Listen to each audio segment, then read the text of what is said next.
नमस्कार, Punjab Kesari live team में आपका स्वागत है। मैं हूं जय शर्मा। इस वक्त की बड़ी खबर गुरुग्राम से आ रही है, जहां पर आज सुबह हुए फ्लाईओवर हादसे की सीसीटीवी तस्वीरें सामने आई है। गुरुग्राम में आज हुए इस फ्लाईओवर हादसे में 3 लोग गंभीर रूप से घायल हुए हैं, जिनका अस्पताल में इलाज चल रहा है। तो वहीं अब इसकी सीसीटीवी तस्वीरें भी सामने आ गई हैं। आइए आपको दिखाते हैं इस हादसे की एक्सक्लूसिव सीसीटीवी तस्वीरें। आप देख सकते हैं कि रविवार सुबह 7:28 का ये हादसा है। फ्लाईओवर गिरता हुआ आपको दिखाई दे रहा है। करीब 250 मीटर लंबा फ्लाईओवर का ये स्लैब था जो गिरा है, और इस हादसे में 3 लोग गंभीर रूप से घायल हुए हैं। इस हादसे में 3 मजदूर गंभीर रूप से घायल हो गए हैं, जिनका अस्पताल में इलाज चल रहा है। लेकिन जो इस हादसे की सीसीटीवी तस्वीरें सामने आई हैं, बड़ी ही भयावह हैं, खौफनाक हैं। तस्वीरों में आप देख सकते हैं किस तरह से एक धूल का गुबार यहां पर खड़ा हो गया। एक बाइक सवार भी आप यहां से निकलता हुआ दिखाई दे रहे हैं, और उससे पीछे भी एक और बाइक आ रही थी। गनीमत रही कि इस हादसे की चपेट में ये लोग नहीं आए। आप देखिए, बाइक सवार जा रहा है और यहां पर फ्लाईओवर अचानक गिर जाता है। बड़ी ही डराने वाली तस्वीरें, धूल का गुब्बार बना हुआ है। पंजाब केसरी पर आप देख रहे हैं ये एक्सक्लूसिव तस्वीरें गुरुग्राम फ्लाईओवर हादसे की, जो आज सुबह हुआ है। 7:28 पर यह हादसा हुआ है। इस हादसे में 3 मजदूर घायल हुए हैं। बता दें कि आज सुबह यह हादसा दौलताबाद से बजगेड़ा के बीच बन रहे निर्माणाधीन द्वारका एलिवेटेड एक्सप्रेस वे पर हुआ, जहां 3 स्लैब तेज धमाके के साथ नीचे आ गिरे। इस मामले में डीसीपी वेस्ट दीपक सहारण की माने तो हादसा सुबह 7 बजे के करीब हुआ। उन्हें इसकी सूचना मिली थी, जिसके बाद राहत और बचाव कार्य शुरू किया गया, और इस हादसे की वजह से 3 जो मजदूर यहां पर काम करने वाले थे वो घायल हुए हैं, जिनका अस्पताल में इलाज चल रहा है। सीसीटीवी तस्वीर में आप देख सकते हैं कि किस तरह से फ्लाईओवर भर कर नीचे गिर गया। गौरतलब है कि इसी महीने की बीती 4 मार्च को केंद्रीय परिवहन मंत्री नितिन गडकरी और स्थानीय सांसद और केंद्रीय मंत्री राव इंद्रजीत ने द्वारका एक्सप्रेसवे पर चल रहे निर्माण कार्य का जायजा लिया था और काम में तेजी लाने के आदेश भी जारी किए थे। लेकिन उस सब के बावजूद ये जो हादसा हुआ है, एक बड़ी लापरवाही है।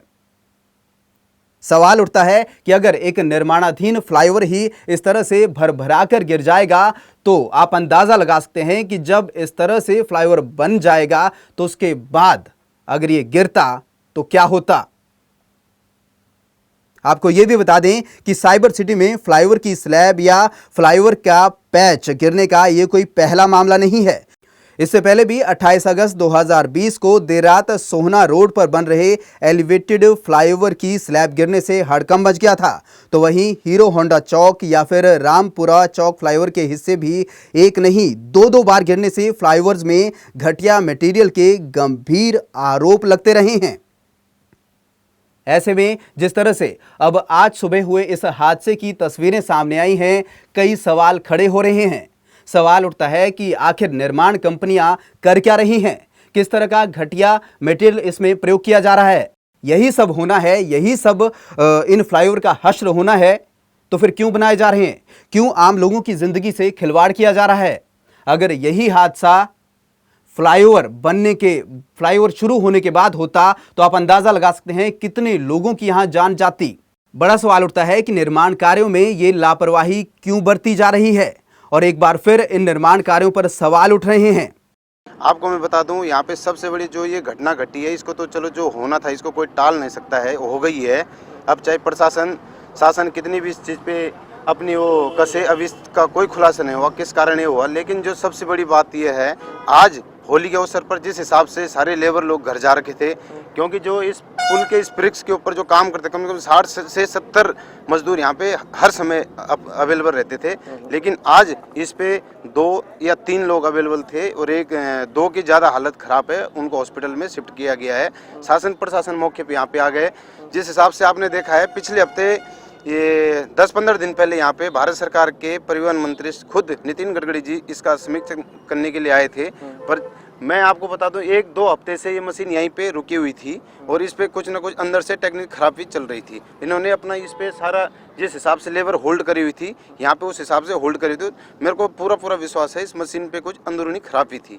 लगभग सर 7:40 के आसपास इंसिडेंट का एक बार रिपोर्ट अपडेट हुआ था।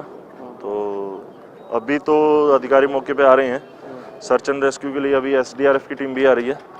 तो जो माइनर इंजर थे 2-3 लोग, वो तो हमने ऑलरेडी गवर्नमेंट हॉस्पिटल भेज दिए हैं। तो अभी बाकी सर्च एंड रेस्क्यू होगा, उसके बाद और अपडेट्स आते हैं क्या क्या। सर मौजूदगी की तो संभावना, क्योंकि अर्ली मॉर्निंग का टाइम था तो मौजूदगी तो ज़्यादा नहीं होनी चाहिए, क्योंकि अभी इनकी शिफ्ट भी चालू नहीं हुई थी।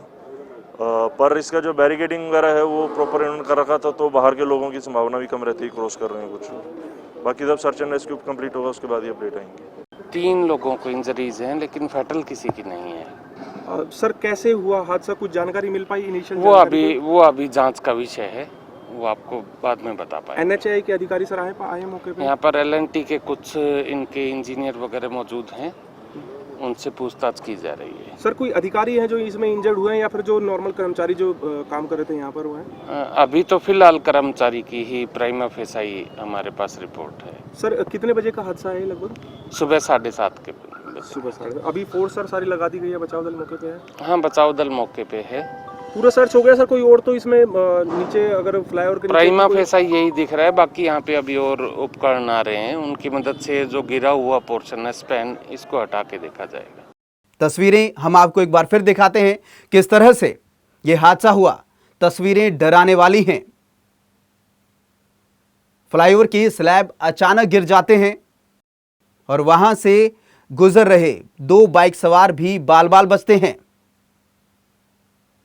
अंदाजा लगा सकते हैं आप इन तस्वीरों से कि किस तरह की घटिया निर्माण सामग्री का इन फ्लाईओवर में प्रयोग हो रहा है। हालांकि यह जांच के बाद सामने आएगा कि हादसे की क्या वजह रही, कौन इसके लिए जिम्मेदार है, लेकिन अभी तक जो कुछ सामने आया है वो डराने वाला है।